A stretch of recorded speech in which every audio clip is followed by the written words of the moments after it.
good thought can always refresh your mind. P.N. Pankar, the father of library movement in Kerala.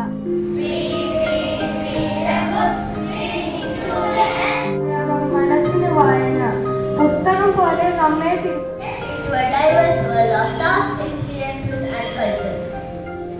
And sparks creativity and imagination.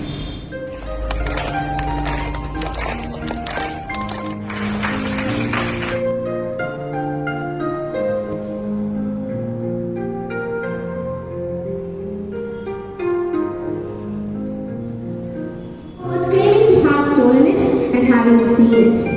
It becomes a miracle in a student's life.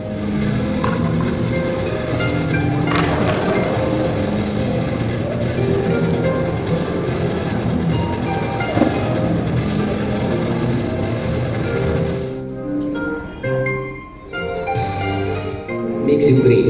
Dear friends, going to pick up a book today? Good luck, because you're finding your new best friend. ഗെലാനോ എന്ന് പറഞ്ഞൊരു എഴുത്തുകാരനുണ്ട്. പണ്ട് miss കേട്ടൊരു കഥയാണ്. Edward ഗെലാനോ. വിരമിച്ച സാരമിച്ച വാഗ്മിയെ വാക്കിട എന്ന് ആചാര്യന്മാർ പറഞ്ഞിട്ടുണ്ട്. ഏറ്റവും